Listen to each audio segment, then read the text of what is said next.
Bonjour, aujourd'hui nous allons faire le chapitre sur la reproduction sexuée chez les animaux. Alors la reproduction est une fonction naturelle qui permet la multiplication et la continuité des espèces, n'importe quelle espèce. On avait déjà vu ça au niveau des plantes. Alors c'est la même chose chez les animaux, mais avec bien sûr des différences. Justement, on va voir par quel mécanisme les animaux se reproduisent. Et pour cela, nous allons faire des exemples comme les oursins, les poissons, les poules et les lapins. On va voir pour chacune de ces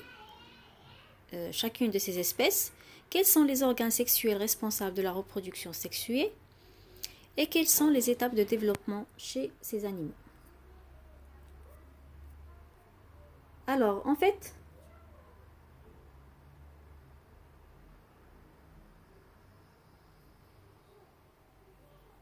chez l'oursin, les organes reproducteurs, on a déjà chacun à part, c'est-à-dire nous avons les adultes mâles à part et les oursins adultes femelles à part. Deux individus bien distincts. Mais tous les deux comprennent des organes génitaux constitués de 5 gonades. Chez les adultes mâles, on a les testicules qui contiennent un liquide de couleur blanche. Ce sont les spermatozoïdes. Chez la femelle, nous avons des ovaires qui contiennent un liquide de couleur orange. Ce sont les ovules. Donc on voit bien ici les testicules mâles. Et là, on voit les ovaires qui sont de couleur orange. Donc on voit bien aussi au niveau des testicules mâles un produit blanc qui les entoure. En fait, ce sont les spermatozoïdes. Les ovules, on ne les voit pas bien ici, mais ils sont de coloration orange. Alors, le gamète mâle ou spermatozoïde est une cellule hyper différenciée qui n'a conservé que très peu de cytoplasme. Le gamète femelle ou ovule, en fait, est une cellule volumineuse. Voici son aspect au niveau du microscope. En fait, elle est constituée d'une gangue gélatineuse, c'est l'extrémité externe, qui est protectrice. Puis vous avez la membrane vitelline, qui est une membrane nutritionnelle. Puis la membrane cytoplasmique, le cytoplasme et le noyau de l'ovule, comme toute autre cellule.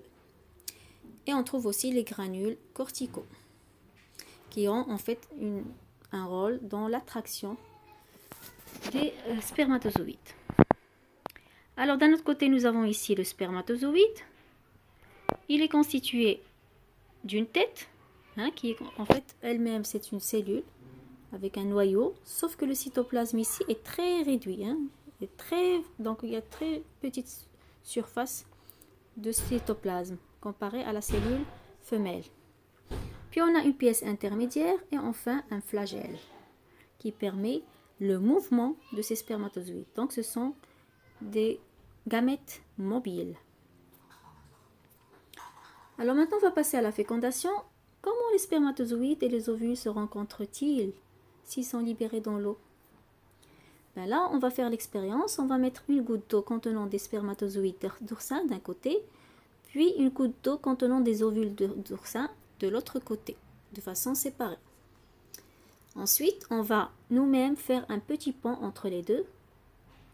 Eh bien, on remarque qu'ils se retrouvent au milieu. Donc, on observe une attraction des gamètes qui se rejoignent au centre du pont d'eau. Les spermatozoïdes en 3 et les ovules, chiffre 4.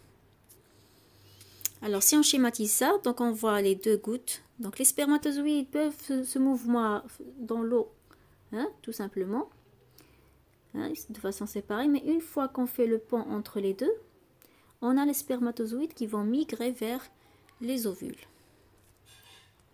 Donc, quand les gouttes d'eau de mer sont séparées, les spermatozoïdes se déplacent dans tous les sens. Quand les deux gouttes d'eau de mer sont reliées, les spermatozoïdes se déplacent vers les ovules.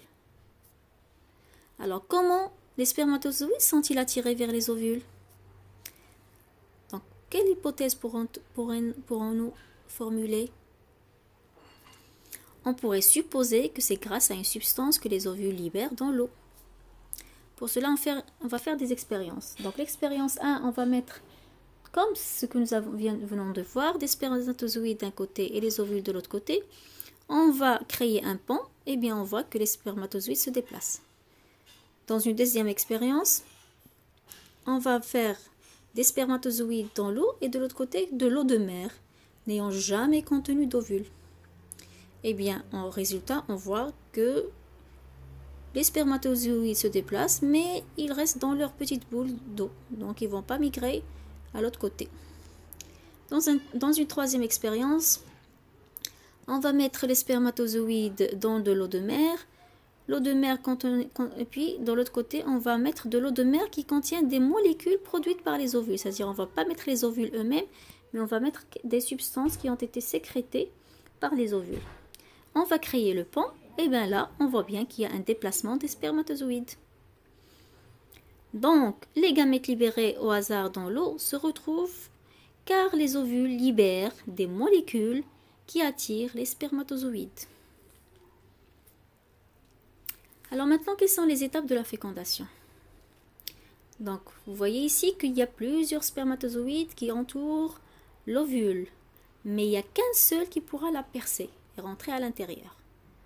Donc voilà, on voit le spermatozoïde, l'ovule, et après, hop, on voit le noyau du spermatozoïde qui va rentrer et le noyau de l'ovule qui se trouvait déjà à l'intérieur. Une fois qu'il y a cette union, l'œuf, en fait, elle va fabriquer une sorte d'enveloppe qui va empêcher tous les autres spermatozoïdes de rentrer. Donc, il ne pourrait rentrer qu'un seul spermatozoïde pour s'unir avec le noyau, en fait, la tête, que le noyau du spermatozoïde qui va s'unir avec le noyau de l'ovule. Après, les divisions vont commencer, donc jusqu'à ce qu'on puisse avoir un embryon. Puis l'embryon, il va se développer jusqu'à ce qu'on puisse avoir une larve. C'est ce qu'on appelle la larve Pluteus. Donc, les gamètes sont libérés dans l'eau, donc il s'agit d'une fécondation externe, puisqu'il y a union dans l'eau, à l'extérieur des organes mâles et femelles, et même à l'extérieur des individus carrément. Puis la cellule donne un embryon directement dans l'eau, et cet embryon se devient une larve, puis il va se métamorphoser pour donner un oursin. Donc elle donne une larve qui n'a rien à voir avec l'oursin. Elle est tout à fait différente. Et cette larve va se métamorphoser, va changer carrément et radicalement de forme pour nous donner un petit oursin mâle ou femelle. Donc il s'agit d'un développement indirect. Voilà, donc je vous dis au revoir et à la séance prochaine.